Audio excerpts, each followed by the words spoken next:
नमस्कार, मैं Sarika media today TV में आपका स्वागत है। इजरायली हवाई हमलों में अपने प्रधानमंत्री अहमद अल रहावी और कई वरिष्ठ नेताओं की हत्या के बाद यमन के हूती विद्रोहियों ने इजरायल से बदला लेने की कसम खाई है। हूतियों की तरफ से बयान जारी करते हुए यह कहा गया है कि वह अपने नेताओं की मौत को याद रखेगा। इन मौतों का हिसाब इजरायल से जरूर चुकता किया जाएगा। हूतियों ने इजरायल में मौजूद विदेशी कंपनियों से भी इजरायल छोड़ने का अल्टीमेटम देते हुए कहा कि अब वह कोई सुरक्षित नहीं बचेगा। पूरी खबर आपको विस्तार से बताऊंगी। अगर आपको न्यूज़ अच्छी लगे तो लाइक कर देना और चैनल को सब्सक्राइब कर देना।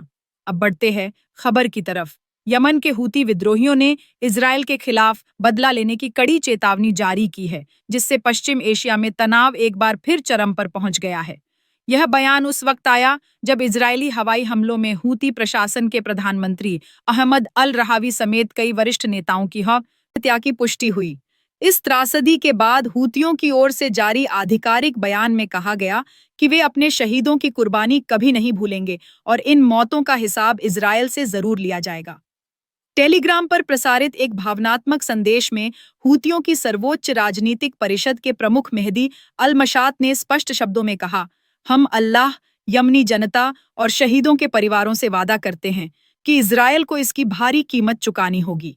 उन्होंने आगे चेतावनी दी कि अब इजरायल में कोई भी सुरक्षित नहीं रहेगा। साथ ही वहां काम कर रही विदेशी कंपनियों को सलाह दी गई कि वे जल्द से जल्द इजरायल छोड़ दें, क्योंकि हालात कभी भी और अधिक गंभीर हो सकते हैं। इजरायल ने भी इस हमले की पुष्टि करते हुए कहा कि उसकी सेना ने यमन की राजधानी सना पर हवाई हमला किया था, जिसमें हूती प्रशासन के प्रमुख, कई मंत्री और शीर्ष अधिकारी मारे गए। हूतियों की सर्वोच्च राजनीतिक परिषद के प्रमुख महदी अल मशात ने एक वीडियो संदेश में साफ किया कि इस हमले का बदला लेना तय है। बताया जा रहा है कि अल रहावी, जो ईरान समर्थित हूतियों के सबसे बड़े नेता थे, इस हमले में मारे गए।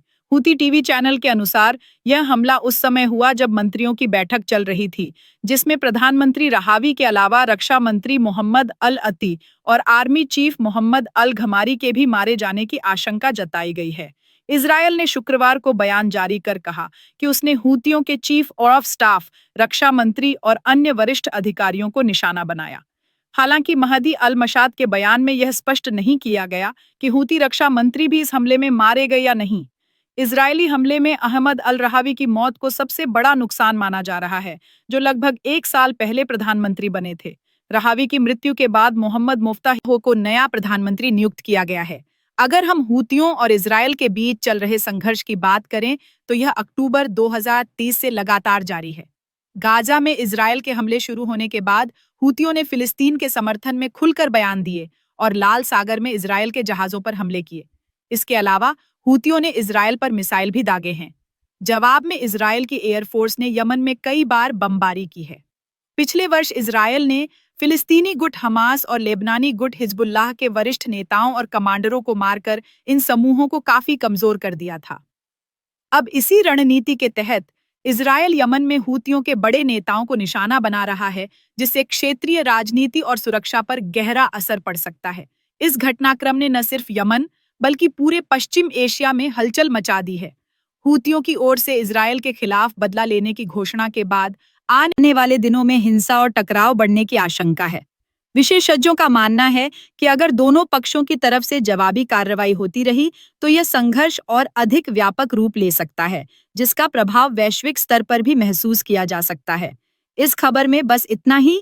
अब मिलेंगे अगली खबर के साथ।